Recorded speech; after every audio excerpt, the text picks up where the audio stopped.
What's going on, everybody?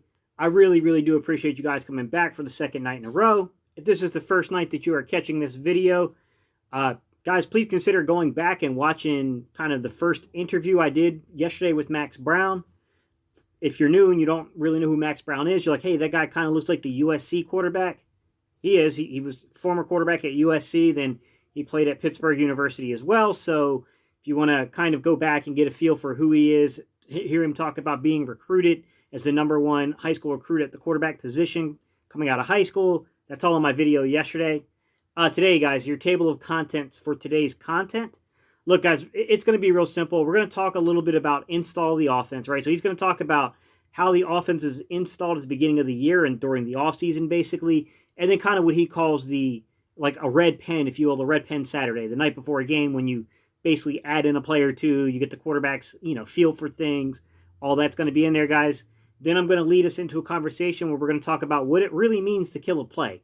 What does that mean? And what is really happening from a quarterback perspective when you're killing a play? From there, guys, I'm not going to lie, guys, we're going to have a conversation where we're going to talk about really and honestly, like, how does Carson feel having some of the autonomy he had at the line of scrimmage taken away? Could that have caused a division in the relationship between coach and quarterback? So all that's coming up, guys. So without further ado, here's the rest of the interview. Let's get into, I know some of the questions everyone here is going to want to know, and there's only so much, guys, to give you guys some insight. There's only so much we know with being outside these rooms. We're not in the quarterback room with these guys. So a lot of what we're saying is just based upon film and like personal experience. Like we're not in there.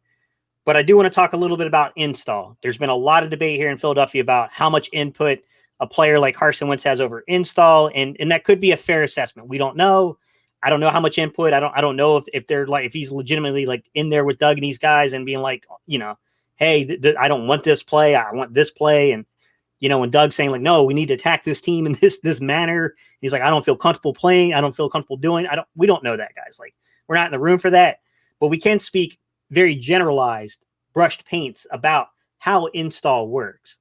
And from my understanding, generally speaking, it happens the day before a game. You kind of run it by your quarterbacks. And of course, depending on the stature of who your quarterback is, depends upon exactly the length of that conversation and whether or not it's a, kind of almost a collaborative effort, if you will.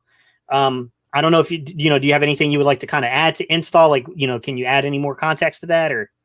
Of course, yeah. And like we referenced, I had like 4 offensive coordinators in college. So wasn't at the NFL level, but I can at least speak on just the different thought processes there. I think most offensive coordinators, you mentioned install happens on Saturday, and I know what you're saying. To me, that's kind of like the red pen day. The Saturday before the game, that's red pen day. So that means anything that's in the sheet after a whole week of practice, Carson Wentz, every coordinator I play with, the quarterback has the final red pen, the final say. If he doesn't like something, it's out. Because like I said earlier, as an offensive coordinator, you want your quarterback as confident as possible.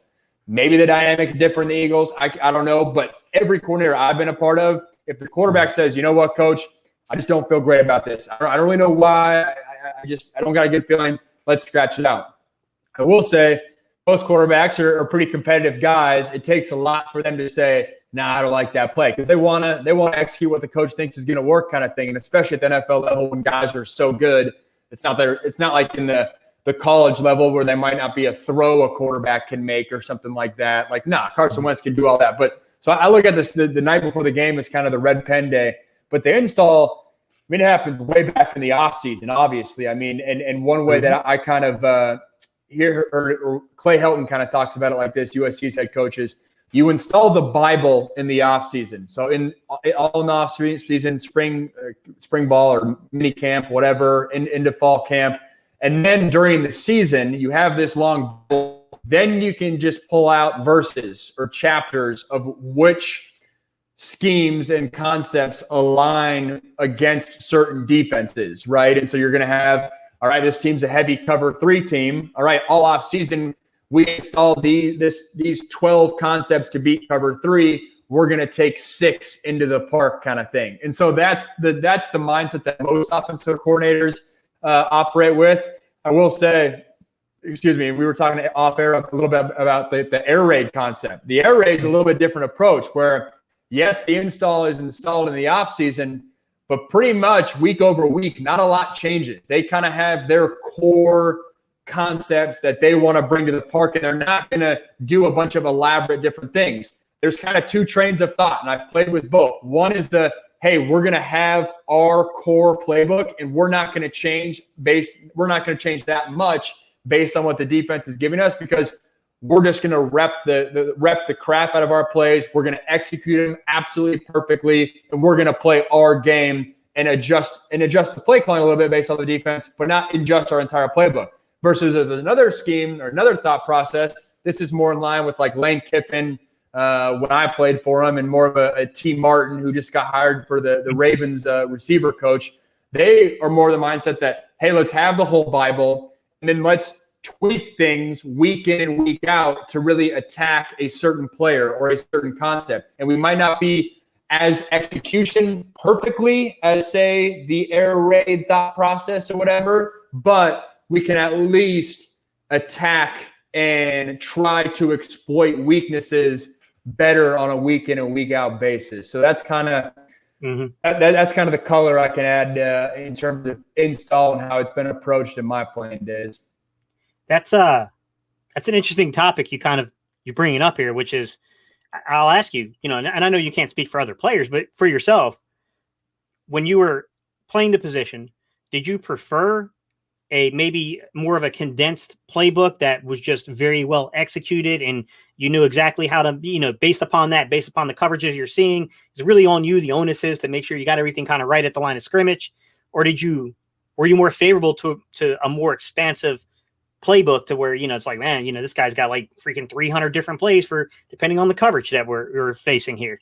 Like, I mean, for you, and by the way, guys, when you do when they're coming out with a game plan, guys, they're not throwing 300 plays in that. I just want to make sure people understand that like you have your generalized playbook and like what a coach can do. And, and then you kind of have your condensed game plan that comes down to it. But just in terms of style, which one did you prefer? Yeah, this is the cop-out answer, but somewhere in between. I mean, I always like hey, we have our core plays that we've been repping all off season, and then you kind of have your half dozen little special plays, I'll call them, that you're bringing into the park based off something you're seeing against the opponent that you're playing. Because the Mike Leach way, where it's we don't change no matter what, and that might be an extreme, but that's at least the point I'm trying to drive home. We don't change no matter who we're playing. That's a little extreme because. And for those of you guys listening to me, this morning I came out with the Tom Brady Super Bowl breakdown, and there was a play that you can tell the one where Tyrann Mathieu gets confused when Gronk kind of goes right up the seam and he's yelling at his teammates. You could tell that was a perfect example of something Tom Brady and the Bucs saw on film. They saw Tyrann Mathieu or that linebacker was not being disciplined with their gap alignment in cover 4. Now I'm going kind of nerdo mode a little bit, but they were you can say, we got to scheme. We got to install a new play that to attack this. And that's where I love it. That's where I love the idea of being able to install something new week of to exploit something that the Chiefs do, but maybe the Panthers don't, that kind of thing. And so somewhere in between, because I think you need the consistency. You need the sheer number of reps to be able to say, when we call this concept, all 11 guys don't even have to think because we've repped it so many times. I'll walk us into a conversation I know that Philly fans, they want to know. I face this question so many times, which is killing a play and trying to get people to understand how this works. If you could, to the best of your ability, walk people through, you're getting up to the line of scrimmage. What happens? Like what happens from a quarterback perspective as you're looking out across at the defense? And why would a quarterback kill a play, and what does that really mean?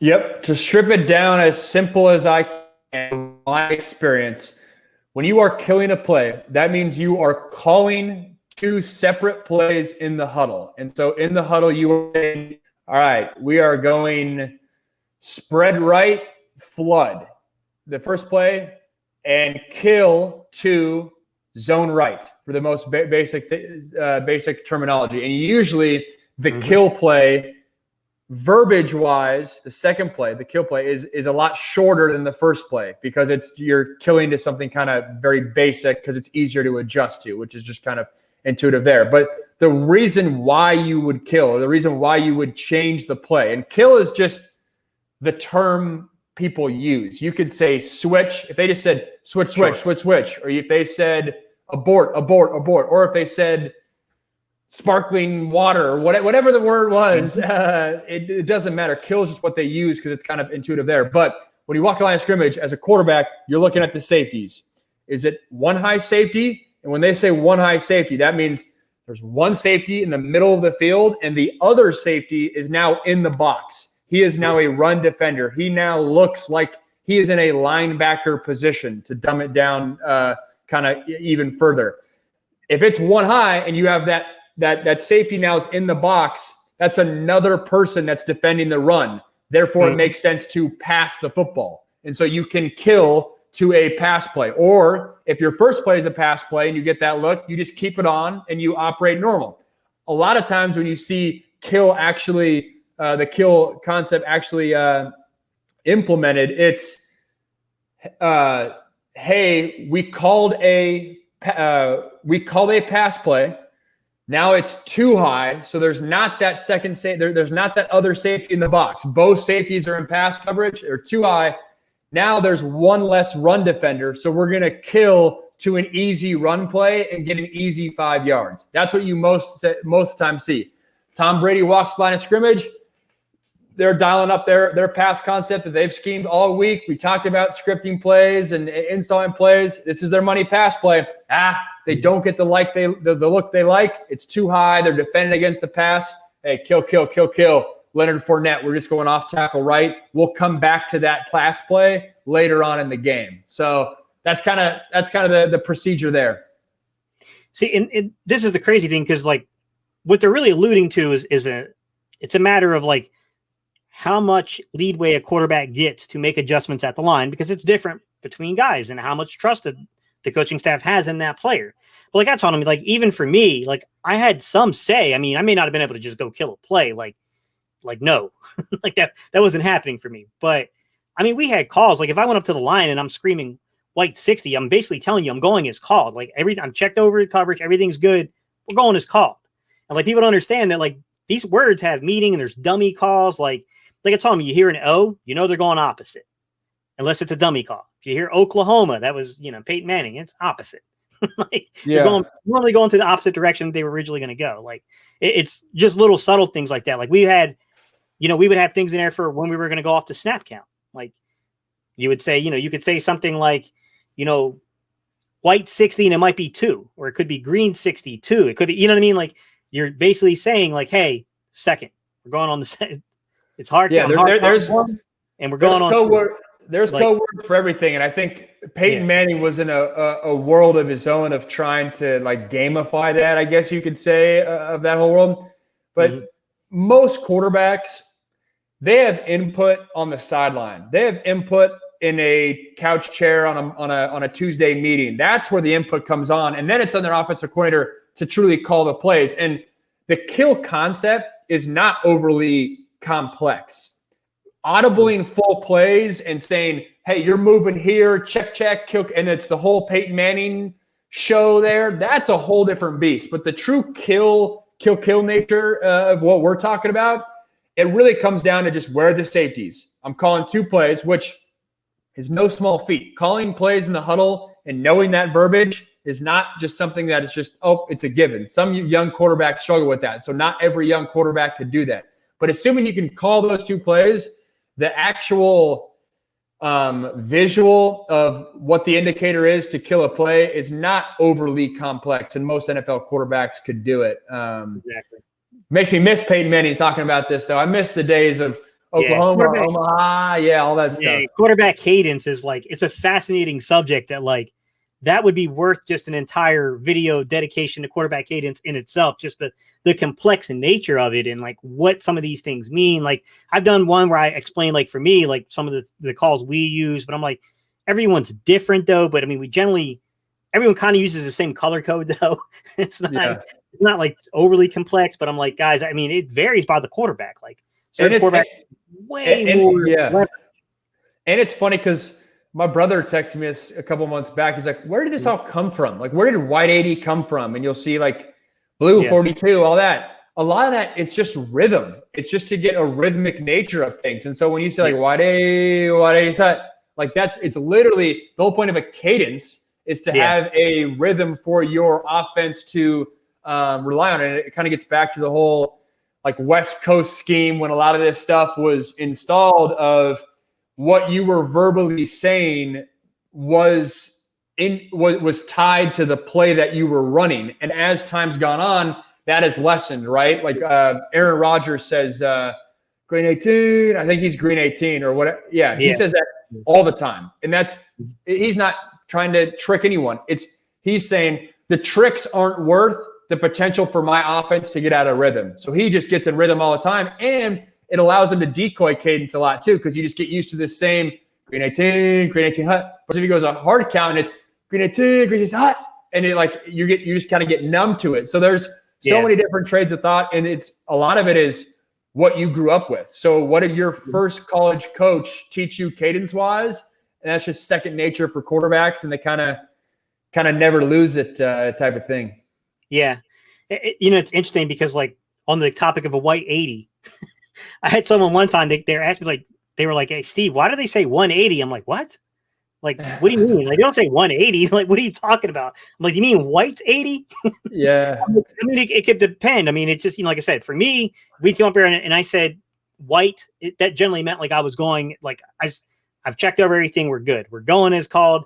And it could be rhythmic. It simply could just be rhythmic. Like, hey, it's how I get myself into a rhythm. It's what I do. I mean, it just depends.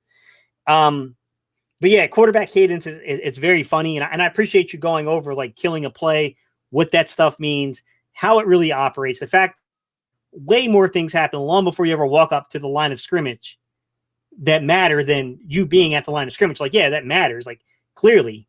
But like I always try to tell people, like you also have to understand is like depending on the coverage you're seeing and the play you have called, you have to understand who you're trying to manipulate too. And that plays in a role. Like you're looking like, are you trying to manipulate a hook defender? Like, and I think it's important. Yeah, it's also worth noting too that fans might think that like, oh, they're just randomly pairing two plays together, kind of like Madden style, where like if you have one play that sounds good, and if not, just kill this other one.